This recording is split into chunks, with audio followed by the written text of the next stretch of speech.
Praise the lord. ఈరోజు మీకోసం జీవముగా దేవుని మాట. యాకోబు రాసిన పత్రిక 1వ అధ్యాయము 22వ వచనము.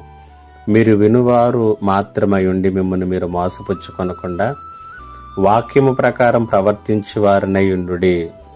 గత కొన్ని దినాలుగా వాక్యమును మన జీవితములకు అన్వయించుకోవటంలో కలిగినటువంటి ఆశీర్వాదాల గురించి నేర్చుకుంటూ ఉన్నాం.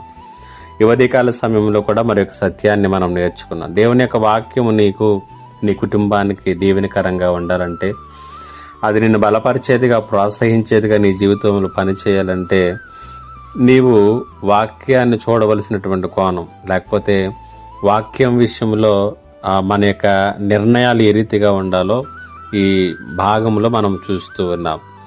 ఇక్కడ యాకోబు పత్రికలో యాకోబు అంటున్నటువంటి మాట, వినువారుగా కాదు గాని దాని ప్రకారముగా ప్రవర్తించువారే ఉండండి అనేటువంటి మాటను తెలియచేస్తూ ఉన్నాడు. కాబట్టి విని మరిచిపోతే దానివలన ఎలాంటి ఉపయోగం కూడా ఉండదు. అందులో మంచి విషయాలు, పనికి వచ్చే విషయాలు మనం చాలా సందర్భాలలో మనము మరిచిపోవటం ద్వారా దానివల్ల ఇటువంటి ఫలితాలు కూడా మనము చూడం. కాబట్టి వినినటువంటి వాక్యాన్ని మరిచిపోకుండా ఉండాలి. అవి మనం కేవలము మన చెవిని చేరితే చాలవు, కానీ మన హృదయంలో వాటిని భద్రం చేసుకోవాలి. ఎవరైతే దేవుని యొక్క వాక్యమును విని మరిచిపోకుండా వాక్యానుసారముగా నువ్వు ఈరోజు ఏదైతే వాక్యం చదవో దాని ప్రకారంగా నీ ఆలోచనను సరిదిద్దుకోవాలి, నీ ప్రవర్తనను సరిదిద్దుకోవాలి, నీ క్రియలను సరిచేసుకోవాలి. ఇలాగ ఎప్పుడైతే నీ జీవితంలో ఈ పనిని నీవు ప్రారంభిస్తావో అది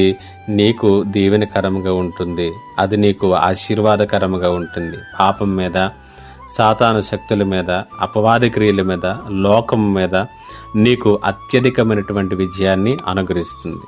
కాబట్టి ఈ మాటలు వింటున్నటువంటి నీవు వాక్యాన్ని విని మరిచిపోతున్నావా, లేక వాక్యాన్ని వినినటువంటి వాక్యం ప్రకారముగా నీ ప్రవర్తనను దిద్దుకోవటానికి ఏమైనా ప్రయత్నాలు చేస్తున్నావా?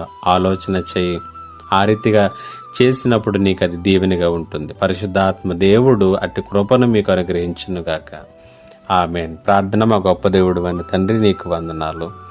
ఈ మాటల చేత ప్రతి ఒక్కరిని బలపరిచి కేవలం చదువుట మట్టుకే పరిమితం కాకుండా దాని ప్రకారముగా చేయవారముగా మా జీవితాలను మలచమని యేసు పరిశుద్ధ నామమున అడిగి వేడుకొనుచున్నాను తండ్రి. ఆమేన్. ఇంకా ఎవరైనా మా ఛానల్ని సబ్స్క్రైబ్ చేసుకోకపోతే సబ్స్క్రైబ్ చేసుకోనండి, లైక్ చేయండి, షేర్ చేయండి. దేవుడు మిమ్మల్ని దీవించునుగాక. ఆమేన్.